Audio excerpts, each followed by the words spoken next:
2019년도 부활주일 예배에 오신 여러분들을 환영합니다. 기억하실지는 모르겠습니다만 작년 부활주일에 우리는 예수님께서 부활하신 이유가 무엇인지와 그 부활이 우리에게 왜 필요한지를 생각해 보았습니다. 오늘 나사로의 죽음을 대면하시는 예수님을 통해 우리가 예수님의 부활을 우리가 왜 소망하고 기념해야 하는지를 생각해 보고자 합니다. 오늘 본문 뒤에 기록된 나사로의 죽음과 다시 살아난 사건은 예수님의 죽으심과 부활하심을 미리 보여준 사건이라는 것은 요한복음의 예수님은 그리스도시고 하나님의 아들이라는 사실을 보여주기 위해 쓰여진 책이기 때문에 우리가 능히 짐작할 수 있을 줄로 압니다.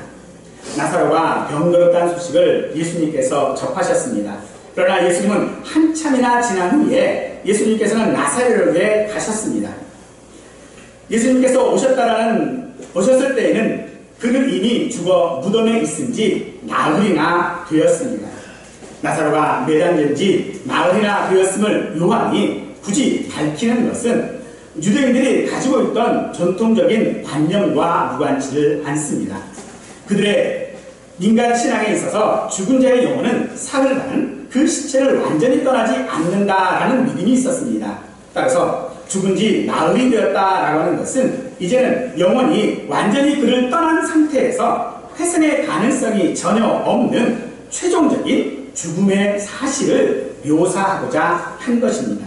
이제 나사로의 죽음이 더 이상 의심할 수 없는 상황이 됨으로써 하나님께서 자기의 영광을 나타내시고 또 제자들로 하여금 예수님이 생명을 주관하는 하나님의 아들이심을 믿게 하기에 적합한 환경이 조성된 셈입니다. 요한은 나사로가 죽은 지 사흘이나 지났을 뿐만 아니라 마리아를 통하여 냄새가 난다고 굳이 기록한 것은 우리의 죽음도 그와 같다는 것을 말합니다.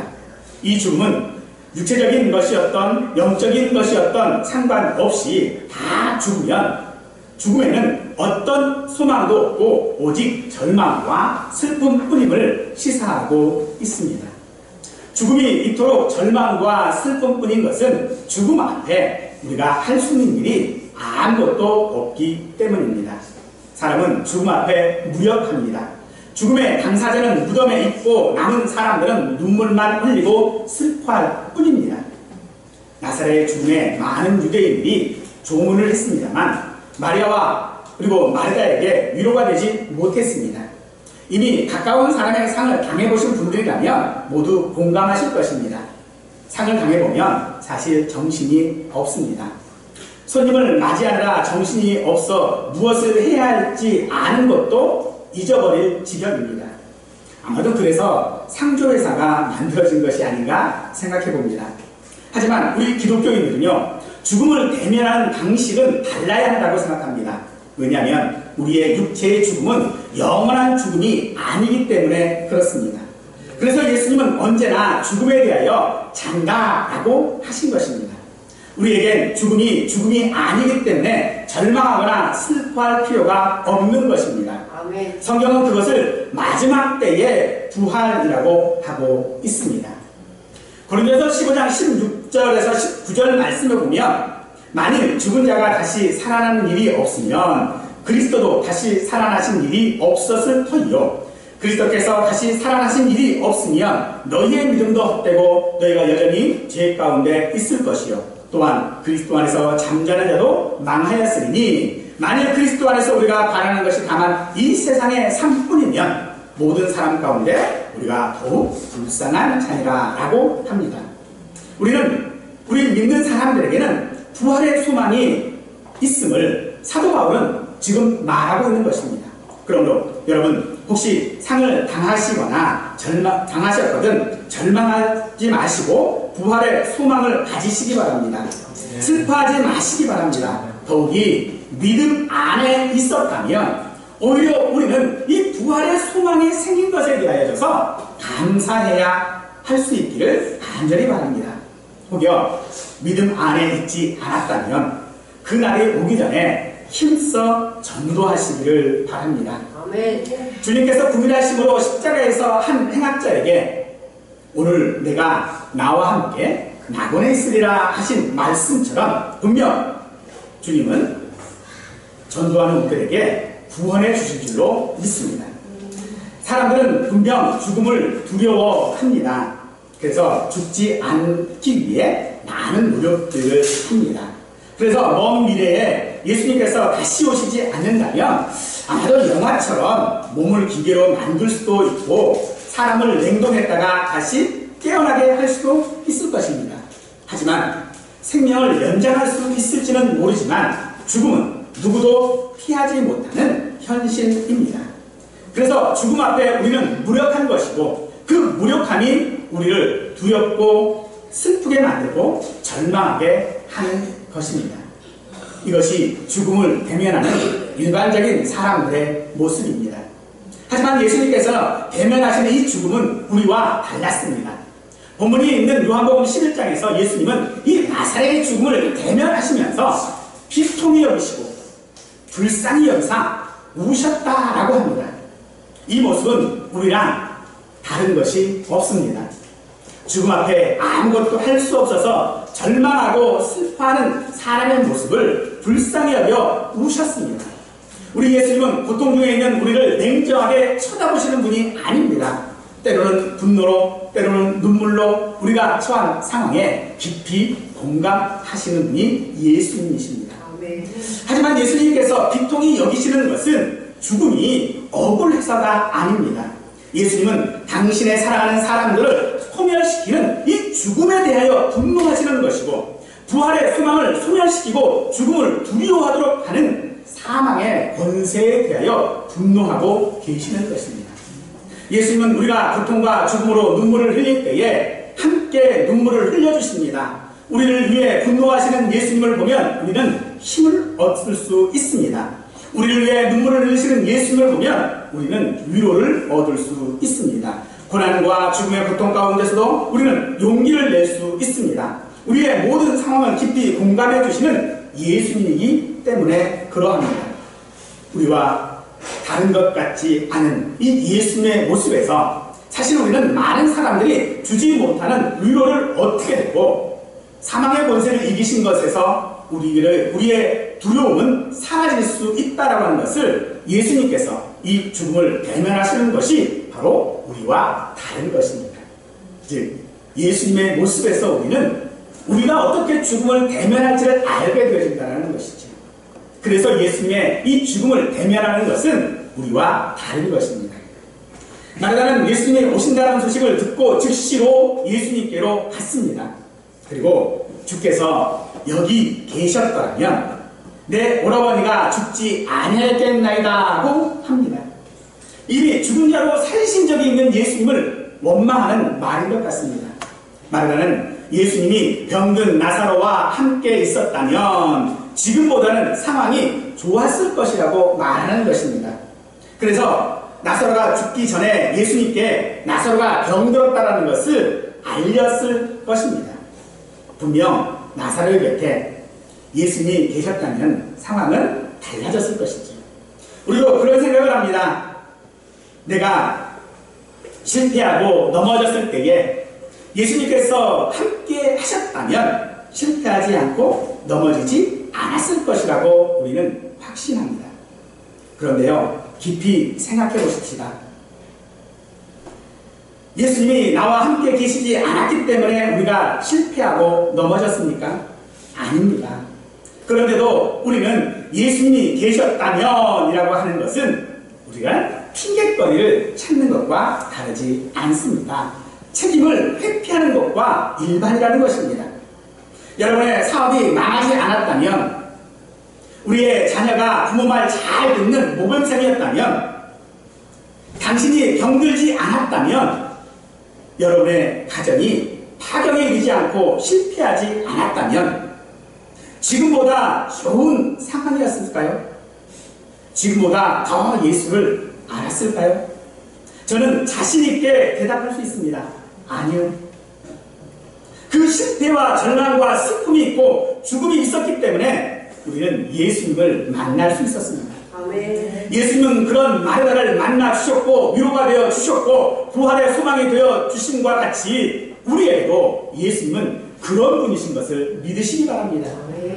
예수님은 우리를 방치하시거나 버리시는 분이 아니십니다. 아쉬움과 절망을 쏟아내는 마르다에게 예수님은 나사로가 다시 살 것이라고 말씀하셨습니다. 마르다는 예수님의 이 말씀을 마지막 날의 부활이라고 생각했습니다.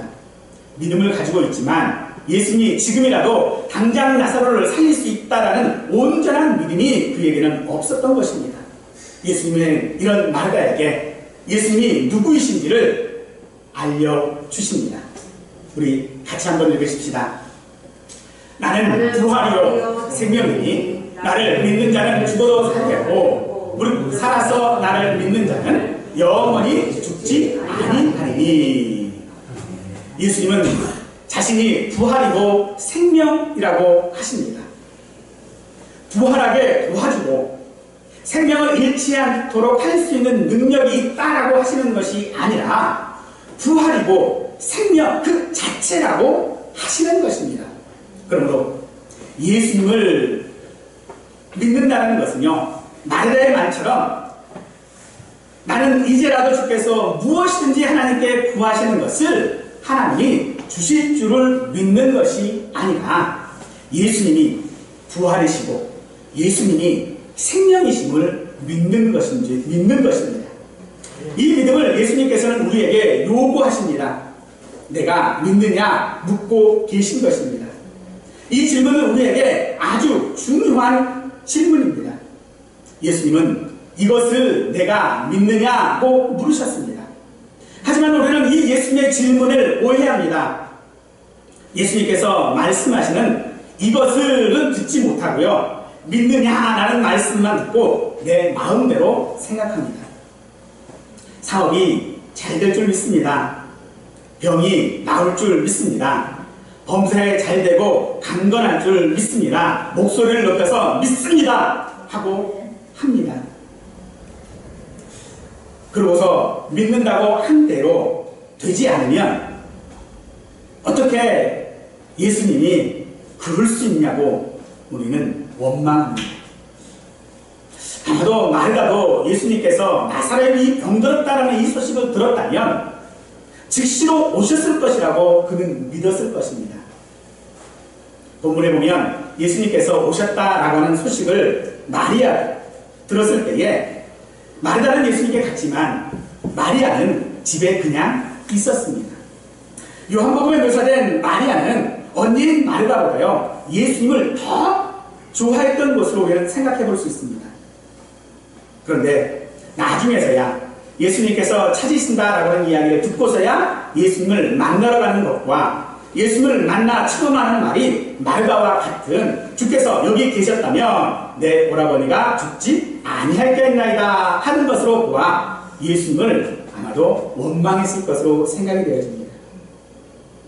예수님께서 나사로가 병들었다는 소식을 듣고 바로 오셨으면 나사로가 죽지 않았을 것이라는 것이죠. 예수님이라면 예수님과 자신들의 관계를 생각해 보면 예수님은 충분히 오시고도 남음이 있는 분이었습니다. 그것도 예수님이 멀리 계신 것도 아니셨죠. 예수님이 지금 계신 곳은요 한 오리쯤, 우리로 계산해 보면요 약 한 3km가 안 됩니다. 약 3km가 되지 않는 곳에 계셨음에도 불구하고 예수님은 병들은 나사로를 찾지 않으셨습니다. 그러니 예수님과 그래도 가깝다고 생각했던, 또 예수님 스스로도 사랑하는 나사로라고 말씀하실 정도로 가까웠던 나사로임에도 불구하고 예수님은 그를 찾지 않으셨지. 거기에 어찌 원망이 없을 수 있겠습니까? 오늘 우리도 그러한 원망들이 분명히 있을 줄로 압니다. 예수님을 내가 믿었고, 그리고 예수님께서 내게 복을 주시겠다고 약속하셨고, 기도도 했고, 그럼에도 불구하고 이런 기도들이 수없는 일들 가운데, 수없는 나날 가운데 이루어지지 아니하고 여전히 내 마음을 아프게 하고 있는 이 현실이 우리는 정말로 예수님이 원망스러울 때도 있을 것입니다. 때로 우리는 그런 원망도 합니다. 왜 내가 일찍 예수님을 알았을까? 왜 내가 혹은 지금 예수님을 알았을까? 좀 더 일찍 내가 예수님을 알았더라면 하는 원망도 있을 것이고요. 또 때로는 내가 너무 일찍 예수님을 알았나라고 하는 원망도 우리에게 있을 것입니다. 그런데 예수님께서 그런 믿음을 우리에게 요구하시는 것이 아니라 예수님께서는 우리에게 요구하시는 믿음이 우리는 무엇인지를 생각해 보아야 할 것입니다. 그것은 예수님이 부활이시고 생명임을 믿는 믿음입니다. 이 믿음이 있다면 우리는 하나님의 영광을 보게 됩니다. 성공하는 것을 보는 것이 아니고요. 병이 치유되는 역사를 보는 것이 아니고 부자가 되는 것을 혹은 장수하는 것을 보는 것이 아니라 하나님의 영광을 보는 것이다 라고 말하고 있습니다. 우리가 예수님을 부활이고 예수님이 생명이라는 것을 믿으면, 즉 내가 예수 믿는 믿음을 가지면 내가 보는 것은 영화가 아니라는 것입니다. 내가 보는 것은 무엇이요? 하나님의 영광이라고 말하고 있습니다. 베드로와 마르다와 마리아에게 요구하신 믿음은 나사로를 살리는 믿음이 아닌 것입니다. 예수님이 부활이시고 생명이라고 하는 믿음입니다. 우리가 믿고 싶은 대로 믿는 믿음이 아니라 이 분명한 믿음의 실체와 대상에 대한 믿음을 요구하고 계시는 것입니다. 하지만요, 이제나 지금이나 믿음이 있다고 자부하는 상당수의 사람들이 믿고 싶은 대로 믿고 있음을 우리는 잘 알고 있습니다. 사랑하는 여러분, 우리의 믿음은 무엇입니까? 우리는 아는 것을 믿습니다. 내가 경험한 것을 믿습니다. 예수님께서는 그런 믿음을 요구하시지 않습니다. 예수님께서 요구하시는 믿음은요, 그런 믿음을 넘어서는 것입니다. 마태복음 25장에 우리가 잘 아는 달란트 비유가 있습니다. 주인이 돌아와 결산할 때에 한 달란트를 받았던 자가 이렇게 말합니다. 주인이여, 당신은 굳은 사람이라 심지 않은 데서 거두고 해치지 않은 데서 모으는 줄을 내가 알았으므로 두려워하여 내가 나가서 당신의 달란트를 땅에 감추어 두었나이다. 그리고 감추어뒀던 한 달란트를 가져와 주인 앞에 내어 놓았습니다. 그런 종을 주인은 악하고 게으른 종이라고 하고 바깥 어두운 데로 내쫓으라고 합니다. 이 한 달란트 받은 자가 사채업자에게 맡기지 않아 이자를 받지 못했기 때문에 그가 악하고 게으른 종이 아닙니다. 그가 아는 주인, 그 주인에 대한 지식을 그는 믿지 않았기 때문에 그렇습니다. 우리는 예수님을 어떤 분이라고 알고 있습니까? 내 죄를 대속하시기 위해 십자가에 죽으시고 다시 살아나셨으므로 나의 구주가 되셨다고 우리는 알고 있습니다. 그러면 그대로 믿어야 하는 것입니다. 여기에는 조금의 의심도 있을 수 없습니다. 그렇게 믿는 것입니다. 이것이 예수님께서 우리에게 요구하시는 믿음입니다. 예수님께서 우리에게 요구하시는 믿음은요, 내가 모르는 것을 믿으라고 하는 것이 아닙니다. 내가 알고 있는 것, 내가 알고 있는 그 사실, 내가 경험한 그 사실을 믿으라는 것입니다. 예수님께서 나사로를 살리신 것은 이 부활의 실체를 보여주시기 위한 것입니다. 그것은 단순히 나사로 한 개인의 부활을 의미하는 것은 아닙니다. 이것은 얼마 후 부활의 첫 열매가 되심으로 사망의 권세를 완전히 퇴폐시키시고 완전한 역사적 사건을 만드신 것에서 우리는 확인해 볼 수 있을 것입니다. 예수님의 부활은 사망이 더 이상 이 땅에서 권세를 휘두를 수 없음을 여실히 증명하여 주는 것으로서 예수 안에 있는 성도에게 사망은 더 이상 왕노릇할 수 없고 성도 안에 있는 예수께서 사망의 권세를 물리치시고 자신의 지체인 성도들을 다시 살리신 것이 부활입니다. 예수님께서는 이 믿음을 요구하시는 것입니다. 즉 예수님께서는 내 안에 있는 예수님, 내 안에 부활하신 예수님으로 좌정하고 계시는 그 예수님을 믿으라고 요구하고 계시는 것입니다. 믿음은 내가 하지 못하는 것을 예수님께서 하셨다라는 것을 믿는 것이 아닙니다. 예수님의 부활이 나를 살리기 위해 나를 죄인이 아니라 의롭다고 하시기 위한 것임을 믿는 것입니다.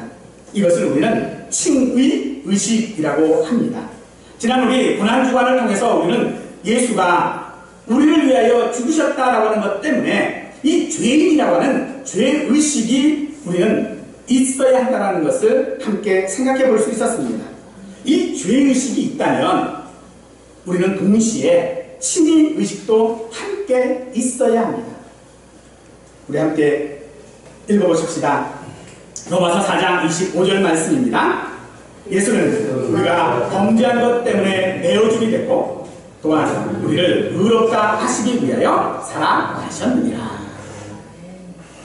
예수님의 죽음이 죽으심으로만 있다면 우리의 죄는 되속될 것입니다. 하지만 우리는 여전히 죄의 성품을 가지고 있기 때문에 또 죽일 죄를 범할 가능성이 분명합니다. 그럼 그때는 누가 죽어야 합니까? 죄 지은 사람이 죽어야 하기 때문에 죽음 앞에 사람들은 두려워하는 것입니다. 이것이 죄의식입니다. 하지만 예수님께서 부활하심으로 우리의 이 죄의식을 넘어 의롭다는 칭의의식을 가질 수 있게 되었습니다.